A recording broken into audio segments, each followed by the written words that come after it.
Welcome everyone. Tonight's shiur is called The Makings of Man. From dust you were created. The first question that I'd like to address, and is a fundamental question, and I think that tonight's shiur will address one of the most difficult concepts of the human being, yet one of the greatest challenges and opportunities of the human being at the same time. How do we win this challenge? How do we overcome this challenge? Is what tonight's shiur is all about. And that is that God made man dust from dust of the earth.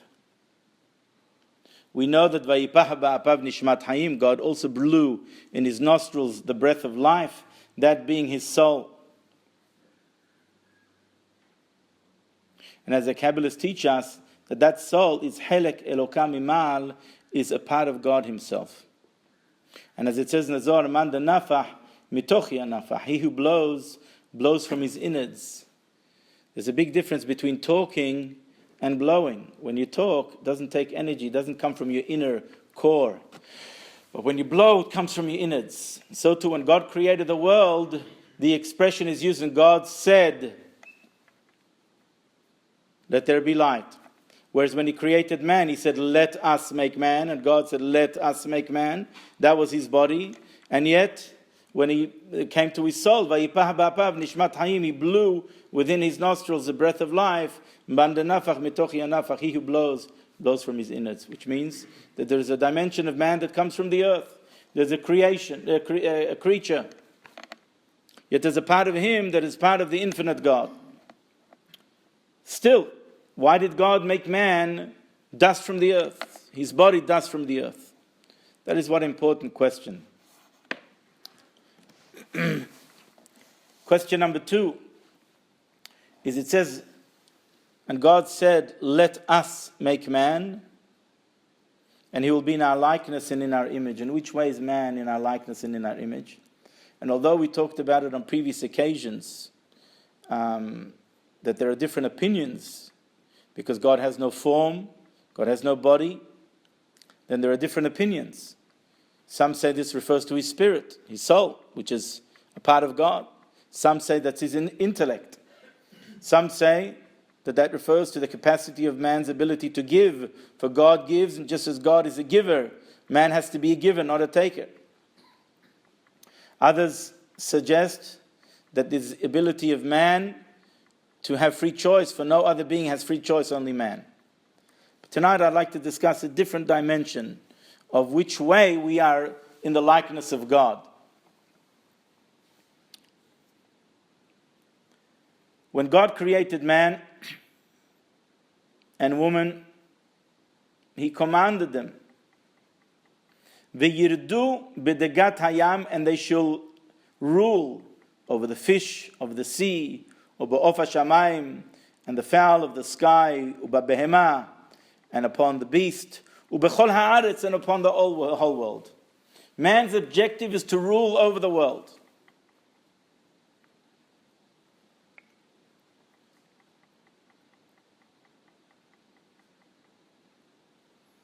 As it says further, Vayivarech otam Elokim, and God blessed them. Vayomer elahem Elokim, and God told them, Pru urvu, multiply and increase.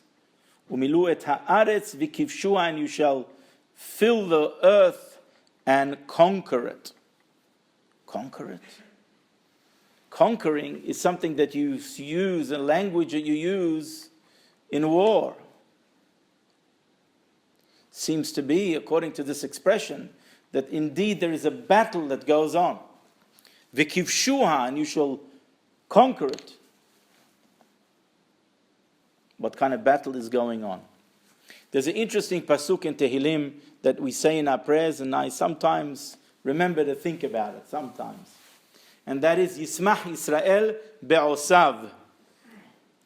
Praiseworthy, joyous is the Jewish people, be'osav, with its makers, or that which makes him, in plural.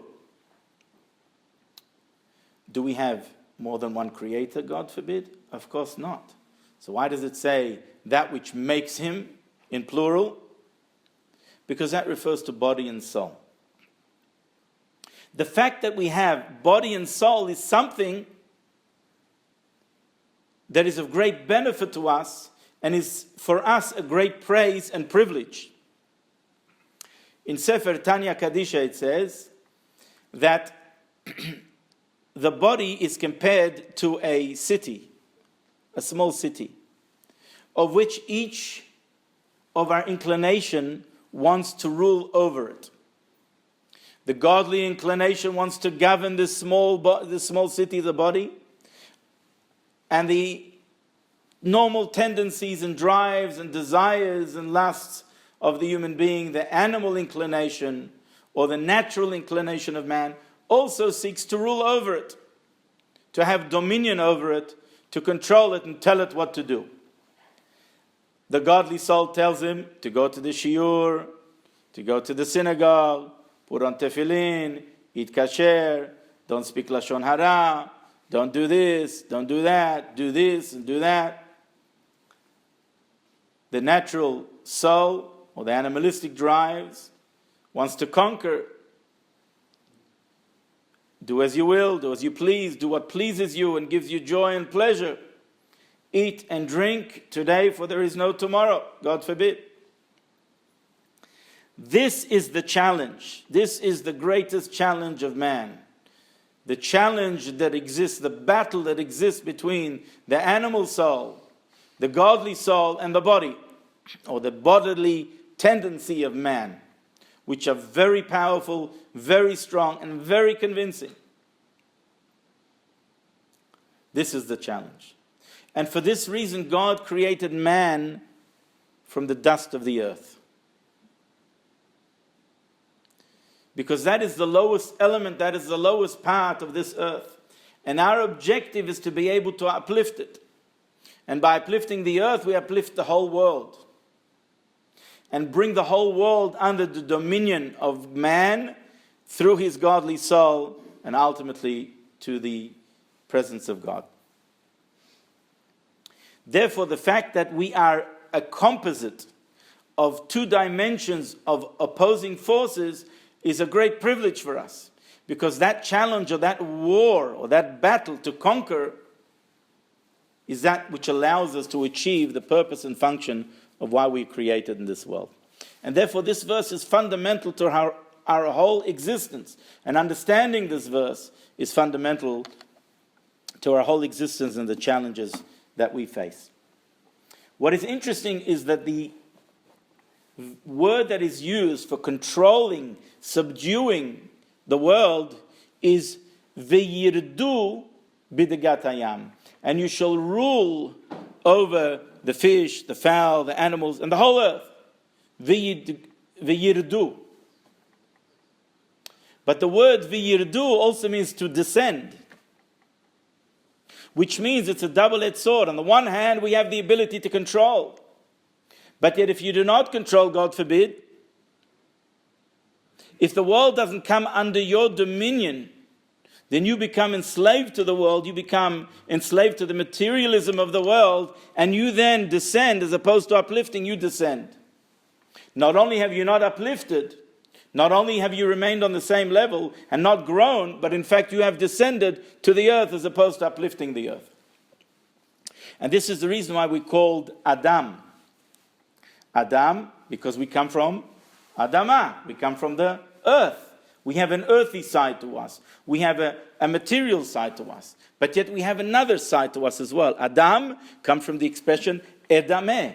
Edameh means I will be akin. I will be alike.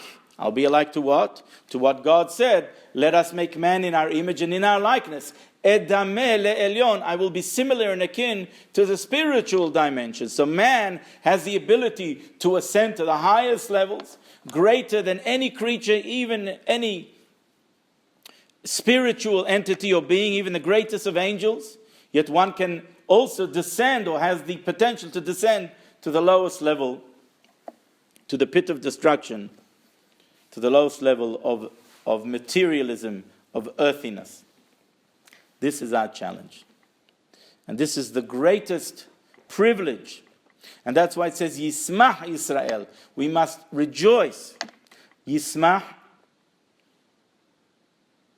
has the same letters as Mashiach, which means redemption. Mashiach represents our redemption. Unlocking the inner side, unlocking our most powerful potential, unlocking that which defines who we are, is only through the challenge. Be'osav, that which makes him, that which comprises him, and that which makes us is plural, is those opposites, the physical dimension and the spiritual dimension. Yismach, to unlock, to unleash the redemptive energy that exists within us, only comes about through challenges. This is something that I'm going to give a shiur about in another time. Rashi says a very interesting thing about the verse, V'yirdu. Rashi says that Zacha, if a person merits, Zacha also means to be refined. If a person refines himself, then you will rule over the animal kingdom. Naturally, when a person conducts himself the way God intended for us, naturally the animals have a fear of man. Like we find in regards to the big tzaddikim, the righteous people. Like the story of Daniel, Begova Arayot. Daniel in the lion's den, which was thrown into a hungry lion, and the lion was subdued before him. Because he had the Tselem Elokim, he had the divine presence, the divine image upon him. And when man has the divine image upon him, he rules over the world. But when the man loses that divine image and behaves like an animal, then he is no different than any other animal. And the rule of the animal kingdom is, Kol de'alim gavar, the fit to survive. And why should then the lion be afraid of you when he's stronger than you? So Rashi hints to this by saying, Lo zacha, if you did not merit, then the animal world, then the earthly world rules over you, controls you, subdues you. So it's interesting that the word that God chooses for us to rule over the world is v'yirdu, which means to control and subdue, but could also mean v'yirdu, and you have the potential to descend low down.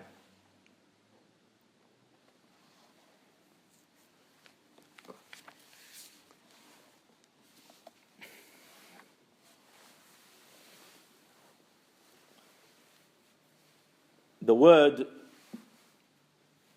Adam, man, comes from the word Adama. Yet Adama is feminine. And Adam is masculine. Which means to say that the way God created the world is that the masculine side gives to the feminine side. The feminine side, so to speak, is the recipient.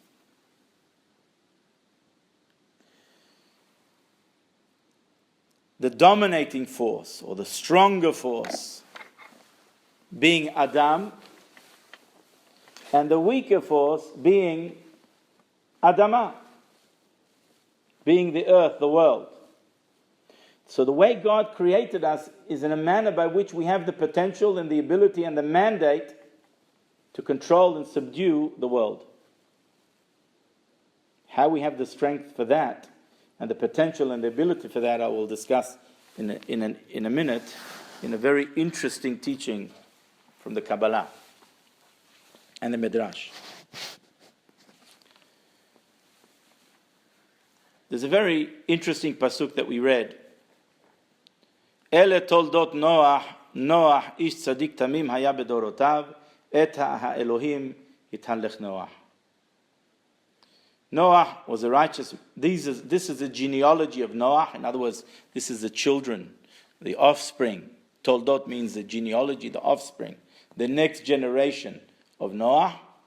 And then it repeats itself. Noach ish tzadik tamim haya bedorotav. He was a righteous Pure-hearted man in his generation. Why the repetition? Why is his name repeated twice? Some say, Naiha la elyonim, Naiha la tahtonim. Noah was pleasing to God and pleasing to man. Some people are pleasing to God, not so pleasing to man. Some people are very pleasing to man, but not pleasing to God. The objective of a righteous man is to be pleasing to God and pleasing to man. That's a true righteous man. Gets on with everyone, interacts with everyone. Gets on with heaven. The Hida, one of the famous and great Sephardi scholars, lived about 270 years ago. Prolific writer on all facets of Torah, Halakha, Gemara, Kabbalah, Midrash, Drush. He was a phenomenal speaker and orator. He writes a very interesting thing. He says that there are two dimensions to man. There are the physical dimension to man and the spiritual dimension to man. And that exists in the righteous man too. That's why there's a repetition. Ele toldot Noah, Noah. This is the genealogy of Noah, Noah. It's two dimensions. There's the normal function of man, the human function of man, marrying, having children, working, enjoying, relaxing, building, living, etc. And then there's a spiritual dimension of man. And we have to harmonize and synthesize the two. But what is the predominant ingredient of man? What must be the greatest focus of man is not the physical, is the spiritual. What's the proof? The proof is that it says, this is the genealogy of Noah, or these are the children of Noah, and it doesn't list them till later. It first describes his righteousness. And Rashi there says, because Ikar toldotehem shel tzadikim ma'asim tovim, the main offspring, or the main extension of who we are, of the righteous, or what defines the righteous, or what should define every single one of us, v'amech kulam tzadikim, for all of the nation of Israel are righteous, or have the potential to be righteous, is one's good deeds. And as we mentioned from time to time, the famous saying of the sages, that three escort man. One's wealth, possessions, escort man to the day of death. When a person passes away, no good to you. What you own, what you have, can't use it, can't have it. It doesn't help you.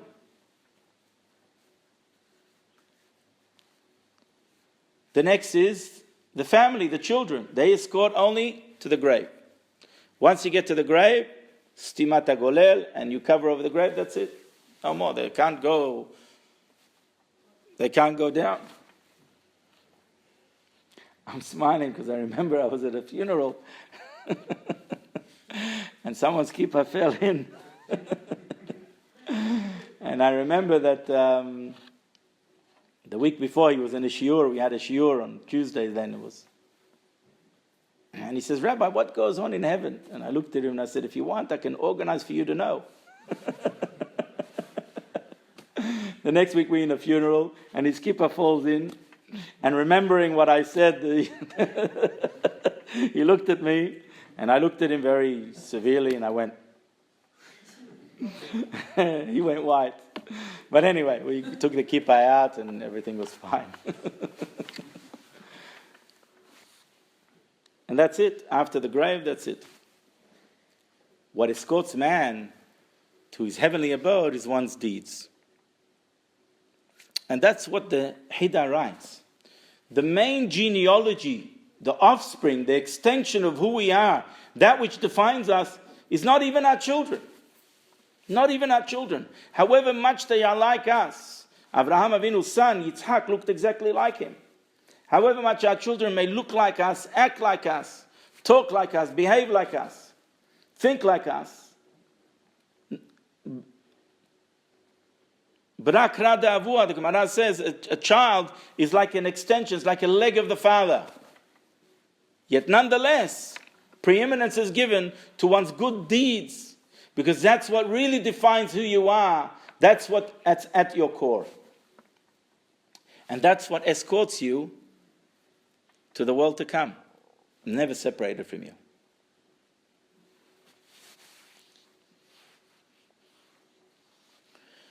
So Adam is the masculine of Adamah. Like Hacham and Chokhmah. Wisdom. Wisdom is Chokhmah. It's written in feminine. Hacham, a wise man, is he who has the wisdom to himself. He who has controlled the wisdom, so to speak. He who is in control of wisdom. He who studied and wisdom is his. That's a Hacham. And that's why it's in the masculine. Chokhmah, wisdom itself, is to be taken, is to be had. It's in the feminine. It's the weaker dimension because man has to take that wisdom and make something of it. And that's why it's in the feminine, Chokhmah. So too, Adamah, feminine. Adam, masculine. Because he is to control, he is to subdue. That's our function, that's our role, and we have the potential to do so. And that's why we were created. And therefore we have the potential to either reach the highest of heights, Edameh le'elyon, I will be akin to God, or Adamah, for you are taken from the ground and descend. As the Pasuk says, V'yirdu, you will either control, yirdu, or yirdu, you will descend. The same word, different meaning. Because both is within our potential. That challenge, V'kifshuha, that friction that exists between body and soul is our greatest tool, our greatest asset of uplifting ourselves. Believe it or not. As it says in Kabbalistic writing, Kad itkafia sitra ahra istale kikare de kucha berichu b'chul ha'almin b'shaveh. When a person says no, when the evil inclination wants to subdue us, when the animalistic side, when the material, the earthy side lures us, grabs us, wants to control us, and we say no, we don't submit, we control, we cause a revelation of godliness in this world that can never be revealed in this world. There's only a certain amount of godliness that can be revealed in this world. But when we control the world, we automatically have refined the world to be able to be reciprocal, ready to receive a greater godliness in the world. A world that cannot be revealed in this world. A light that cannot be revealed in this world. That's a powerful thing. And one of the biggest mistakes that we make is that we think that the Torah was given to angels. It wasn't given to angels. It was given to man who has desires, who has lusts, who wants to do wrong things. Because you come from the earth, but yet you have the potential and that very challenge, the vikivshuha, that the very you shall conquer it. Yes, it's a battle, it's a war. And when there is a battle, when there is a war, you conquer.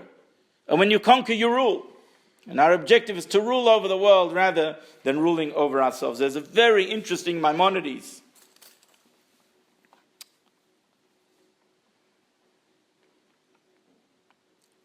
that writes,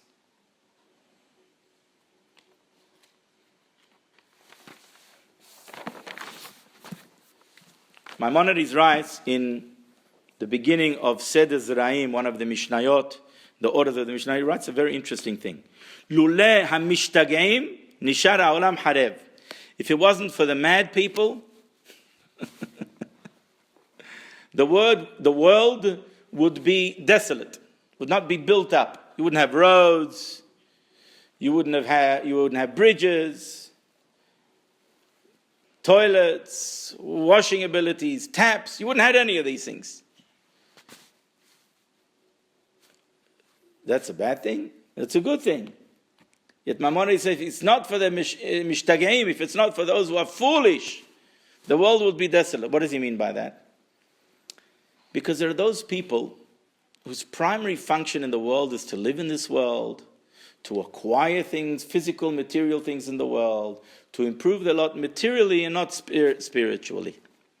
Those people, according to Maimonides, are mad, are foolish, because they neglect the main dimension, the spiritual dimension, that which really defines who we are. So what do? They build up the roads. For who? For the tzaddik to travel. So he can go to the synagogue without getting his feet all muddy. So if it wasn't for the mishtagim, if it wasn't for those who are foolish, the world wouldn't be the way it is. But Baruch Hashem, there's many mishtagim, there are many foolish people in the world, and their preoccupation is how to build a nicer car, a better car. Soon there's going to be a car that you don't even have to drive it. You can learn in the back. You don't even have to sit in the front. You can go in the back and you can study Torah. The car will take you there and back. I just heard on the radio now, Uber doesn't want drivers. They don't want drivers. Uber wants to rule without drivers. Can you imagine the profit they're going to make? So according to Maimonides, these people are foolish because they focus on the wrong things in this world. Of course we need a home. Of course we need parnasah. We need to earn a living. Of course we need to relax a little bit. We need to take a bit of a break and all of these things. We need all of these things. But that's not the primary ingredient of life. And not only is it not the primary ingredient of life, it's like saying, eat your vegetables, eat the protein, eat this, eat that. Okay, have a little lolly at the end, a bit of ice cream at the end, because that's the main thing. It's not just it's the main thing. It's the reason why we were created. And those people who forget that, all they're doing is building up the world for other people to enjoy.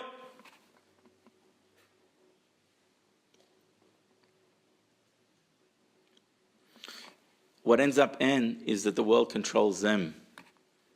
They become subservient to the world, not that the world's subservient to them. They work for the world, so to speak. They are its agent. No longer is the world an agent for you, a tool for you to reach what you need to reach. So the important question is, how do we achieve this? This is the greatest battle of man.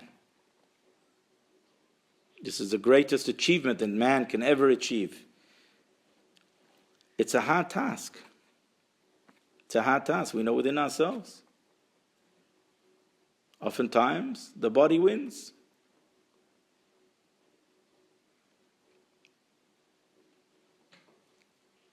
There's a story told about a person who says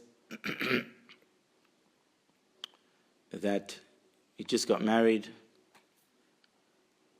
and after he got married, there's a discussion that's going on with his godly soul and his animal soul. What's the discussion? One says, get up. Time to go to synagogue, time to study. The animal soul says, no, plenty of time. It's winter, it's cold outside. Get up, no, go to sleep. Get up, go to sleep. Get up, go to sleep. So his friend asked him, so what happened in the end? He says, I let them fight it out. And when they finished fighting, I got up.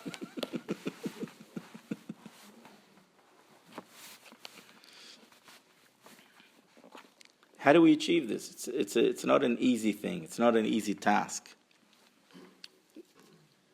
There's a very interesting Midrash in Zohar. The Midrash says about the Pasuk, Bereshit bara Elohim et hashamayim v'et haaretz. In the beginning, God created heaven and earth. Why did the Torah start with the letter Bet when it should have started with the letter Aleph? Sefer HaBahir asks that, one of the early Kabbalistic works. Many of the sages ask that very question. Should have started with the letter Aleph. Why with the letter Bet? Because the material world is secondary. The letter Bet, the numerical value of it is 2. The letter Aleph is 1. Where do you find the letter Aleph? In Anochi Hashem Elokecha, I am the Lord your God. The spiritual dimension of the world. Here you have the 10 sayings, utterances of creation, and here you have the 10 commandments, the spiritual commandments, the mandate to become spiritual. that is the primary of the world. The creation, with all of its beauty, its splendor, and its grandeur, is only secondary.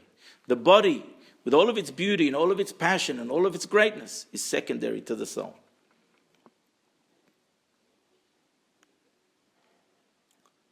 That's one reason, amongst many. But another reason is because here lies in the strength that God instilled in us, the ability to overcome that challenge. How so? The Midrash speaks about this, Bereshit bara Elokim et hashamayim v'et haaretz, and says like this. Midrash Tanhuma says that God taught us that when a person builds a new house, he makes a blessing. The Midrash asks, what blessing do you make? The blessing Shehayanu.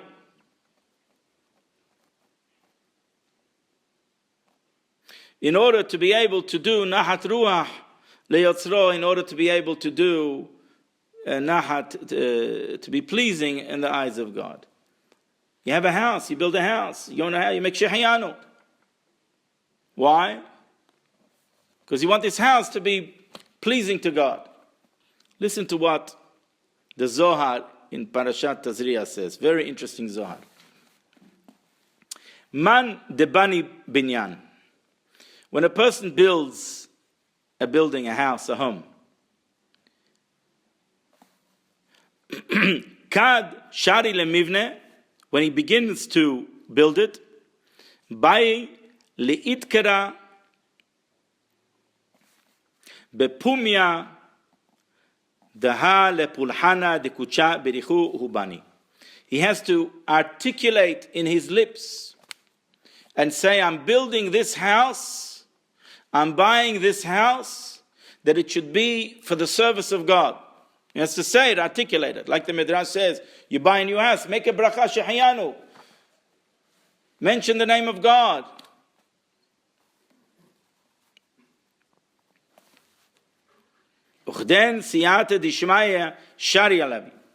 And then the divine presence, the divine assistance will rest upon such a person, such a house. And the Almighty will bring upon this person, will make available for this person holiness upon this house. Vikaria ale shalom, and will call upon him peace, will draw upon him peace. V'ilav, if not, hazarmin lebete sitra ahra. If not, he invites the impurity. In other words, you bought a new house. You got to articulate and say, this house is for God. And if you do so, you invite the presence of God. And by inviting the presence of God, you're inviting bracha, blessing, divine assistance, shalom and peace and tranquility in the house. God forbid you don't do so. Then all you're inviting is what do you have? What are you left with? You're left with the walls, you're left with the material, you're left with the earthy side of things. And the earthy side of things, that is a concealment of godliness. That is a concealment of your potential, your purpose, of why you exist and why everything around you exists. So don't be from those who build bridges for others. Don't be from those who build roads, who build public toilets, who build public watering systems for others, but rather for the glory of God. What's this got to do with Bereshit bara Elokim et hashamayim v'et haaretz, of which the Midrash Tanhuma says that when you buy a new house, you have to say Shehayanu, you have to make a blessing to God. And he says we learn it from the pasuk Bereshit bara Elokim, because God did it. How did God do it? Where do you see it in the verse? You see it in the verse, Bereshit. If you see, look in the Torah, the letter Bet is written big. So Bet is a numerical value of 2. Reshit means beginning. So there are 2 beginnings. Bet means Reshit, for beginning. Bara Elohim et hashamayim v'et haaretz. In other words, there's a literal translation of the word, and then there's what's hinted in the verse. What's hinted in the verse is God created the world for 2 beginnings. 2 things that are called beginnings. Yisrael shenikru Reshit, the Jewish people that are called God's beginning, and the Torah that's called God's beginning. That is called the beginning. And God created the whole heaven and earth for these two beginnings, for these two major ingredients.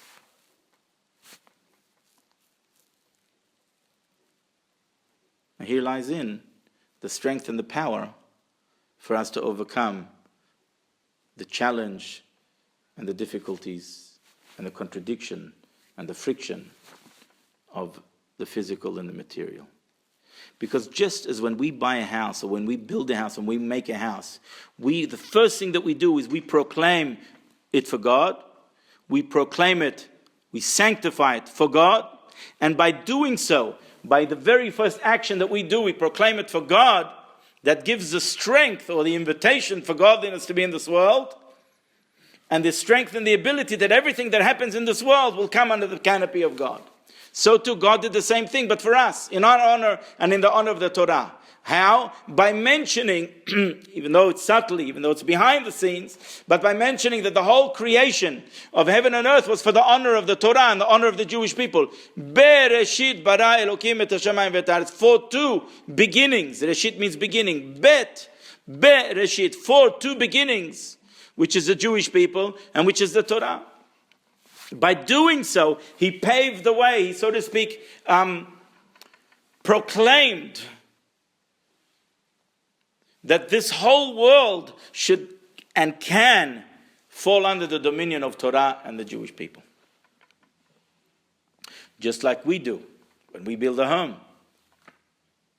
And by proclaiming it for God, we invite godliness, and by inviting godliness into this home, we then embolden or strengthen everything else that happens in the home. You know, we have a concept of Rosh Chodesh, the head of the month. Why do we have Rosh Chodesh, Rosh Hashanah? We have the beginning of the day as well.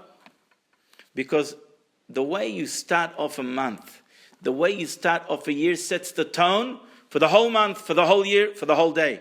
What's the first thing that we say when we get up in the morning? We haven't even washed our hands yet. We say, we proclaim God. We acknowledge God. Modeh, ani lefanechem. I acknowledge you. I acknowledge you, O God. I accept. I submit myself to you. When you do that, the first thing in the morning, you strengthen, you give the ability for the whole day. You set the tone for the whole day. And that's why it's so important for us to say that even before we even wash our hands. Ordinarily, you're not allowed to say anything holy before you wash your hands. Remove the impurity. Wash your mouth a little bit. Brush your teeth. Clean your eyes. Remove the sleep from your eyes. No. We get up in the morning, first thing, Modeh ani lefanecha. Why? Why were the sages so particular that they insisted that we do it without even washing our hands? No, quickly do it straight away. And they formulated a verse that has no God's name, because you can't say God's name without washing. So we refer to you, Modeh ani lefanecha, melech hai v'kayam, you, O living king. We don't say God's name. Tachilak. Wash your hands, take it easy, brush your teeth, then say as many blessings as you want. Say as much as God's name as you want. Say as much Tehillim as you want. Put your slippers on. Your socks on. Something. No. Modeh ani. Because the way you set your tone the first minute, that's why when you wake up in the morning, it's very important to have good thoughts. Have good thoughts. Pure thoughts. Because the way you set your tone in the beginning of the day doesn't guarantee, but it gives you the tools for the rest of the day to be good, to be holy. The way you do it on Rosh Chodesh sets the tone for the whole month. Rosh Hashanah, the whole year. That's why we have a custom that on Rosh Hashanah we don't sleep during the day. Why? Because we don't want the whole year to be sleepy. I have a problem sleeping, so I try and sleep on Rosh Hashanah in order that I should be able to sleep the whole night. I try and wake up very early on Rosh Hashanah, in the morning before. Because it sets the tone. When God created the heaven and earth, He already set the tone for all of us, emboldening the world, emboldening Israel, giving the Jewish people the power because he proclaimed our name. He dedicated it for us in the Torah. By doing so, it's exactly what we do when we say Modeh Ani. It's exactly what we do when we buy a house and say Shehayanu and proclaim it for God.